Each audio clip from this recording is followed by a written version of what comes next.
economist, and people are very worried about the US economy. They're very worried about with what is going on, and clearly what is looks to be obviously the development of a multipolar world and the rise of BRICS and nations getting together, and they're no longer trusting the US and the dollar. And you've got even Saudi Arabia who's now saying, I don't know. It just seems like it's a matter of time before Saudi Arabia says, and I believe they've already said, we're willing to trade oil in not just dollars anymore. They're We're already willing to doing look at that. some other currencies. Yeah.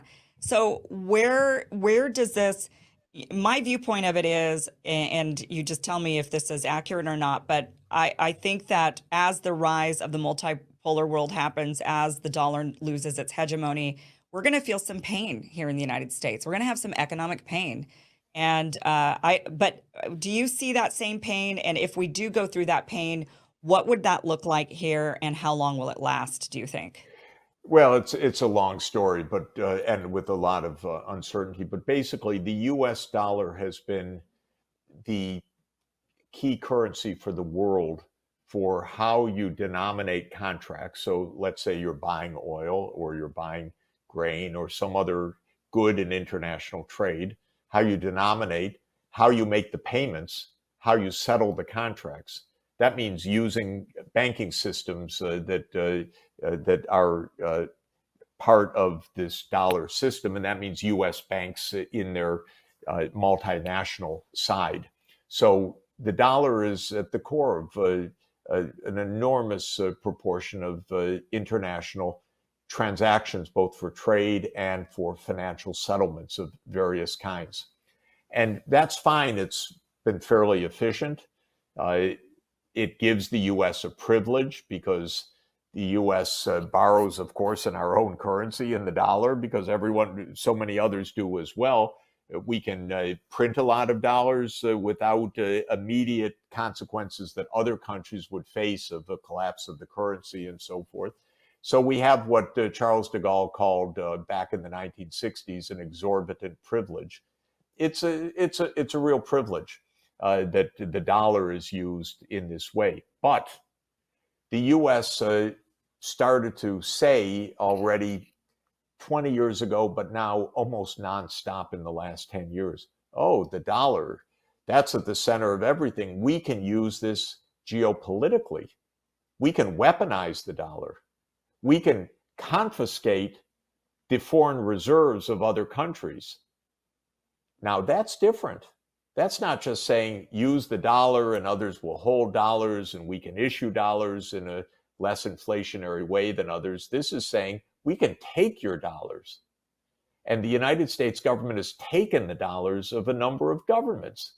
Well, they froze $300 billion of Russia's financial assets. And then we have some people saying, yeah, and just take that, use it to rebuild Ukraine. That's our money now. Oh my God, that's pretty weird. We said, and this was a kind of flight of bizarre fancy under the Trump administration, they declared one day, oh, Nicolas Maduro is no longer president of Venezuela. The real president is the one we choose, Juan Guaido, who was a member of the National Assembly. Boy, that's a head scratcher. Nicolas Maduro is the president of the country. The United States, one day the White House said, no, it's somebody else. And they confiscated Venezuela's reserves and gave it to this other guy, as if you could decide in the White House who's the president of another country. And they got a lot of countries to go along with it because they're kind of pathetically following the U.S. or dependent on the U.S. or scared of the U.S. And then the U.S. on the way out of Afghanistan froze and took the foreign reserves of Afghanistan. Not a lot of reserves because that's an impoverished country. Even after 20 years of U.S. occupation, we left that place in a disaster. But on the way out, we kicked them once more by confiscating the foreign exchange reserves so there couldn't be a functioning banking system. This goes on and on. Well, the BRICS basically, which is Brazil, Russia, India, China, and South Africa, the original five, said, come on, let's use our own currencies for settlements. And that's what they're working on now. They've already started a lot of settlements in renminbi. different mechanisms for settling Russian-Indian trade. And now they've added 6 more countries to the BRICS, to the original 5: Argentina, Ethiopia, Egypt, Saudi Arabia, United Arab Emirates, and Iran. And the whole idea right now for the BRICS, they're meeting. I know the technical teams are working. They're saying, we don't need to use the dollar. We can settle in other ways. And they're absolutely right. I can tell you as a monetary economist, you don't have to go through a US bank to trade between Russia and China. You don't have to go through a US bank to trade between Brazil and China. That's just been a convenient way to do things, but you don't have to do things that way, and they're not going to do things that way. So we're going to very quickly lose a privilege that probably would have faded out over many decades, because as other countries rise in importance, they would use their currency. But we're going to do it in a few years by an own goal. This is our own doing. If you want people to use dollars, treat it as a currency, not as a foreign policy weapon. Yeah. So what does this mean for us Americans? Are we going to suffer? Well, we're suffering to the extent that we are in war, that we are undermining international trade, that we are breaking supply chains because they think that this is clever or safer for the US. And what it's doing is diminishing the economic potential of the whole world. We think we're weakening China this way, but we're weakening ourselves. By the way, we're doing a terrible disservice to Europe, which is really in a crisis already.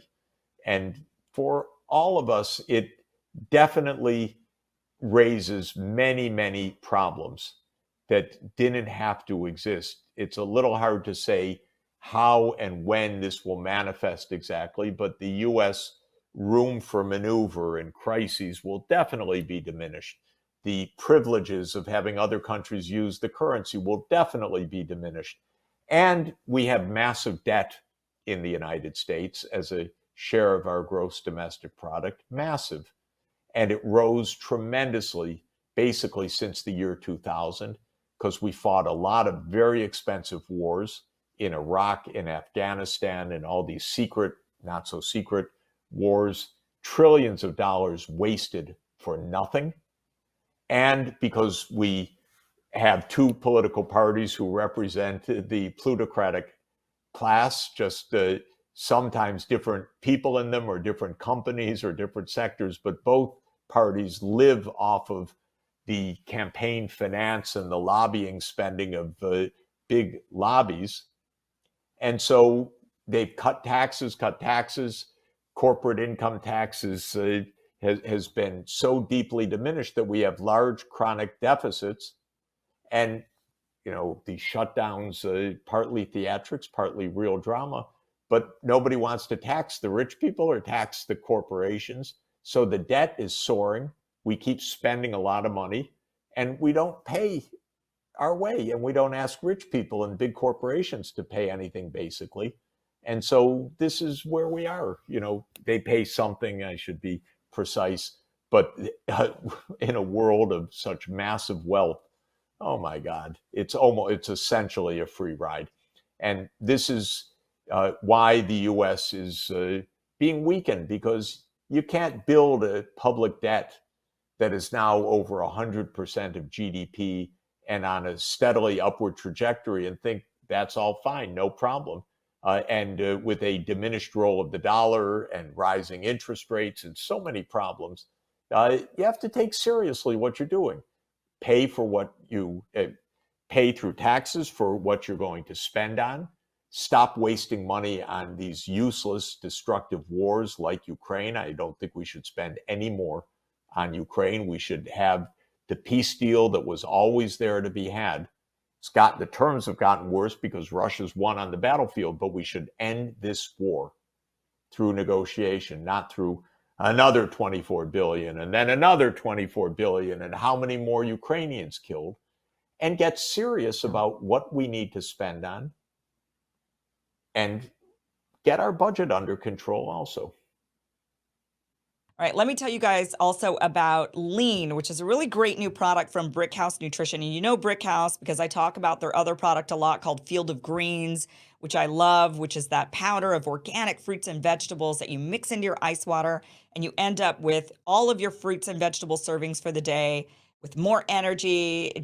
You'll live a better life when you're getting all the nutrients you're supposed to. Well, they have a new great product out there called Lean, which is probably what you expect. It is a weight loss product that'll help you on your weight loss journey. It's all natural, so you don't have to be afraid of it. I don't like weight loss products personally, but I've been taking Lean and I really do like it. It does help curb cravings. It does the three big trifecta things you need to lose weight, which is curb cravings and appetite.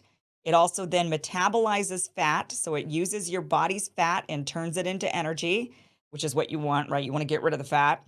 And three, what it does is it lowers your blood sugar, which is also really, really incredibly important when it comes to weight loss. So it's a really great product. I've been trying it. They say try it out for 3 weeks before you really start to see the effects. And I'm on week 1. So I will let you guys know how it goes in another couple of weeks if I start seeing the pounds come off from my pandemic weight that I gained. I'm trying to lose some of the pandemic weight. And so far, so good with this product. So I don't feel the jitters or anything like that using it. Visit fieldofgreens.com and use promo code Kim. That is promo code Kim at fieldofgreens.com. And you will get 15% off your order. So just shop away, put stuff in your cart, and get that 15% off and try those products. You'll like them. I love them. So I really think you will as well.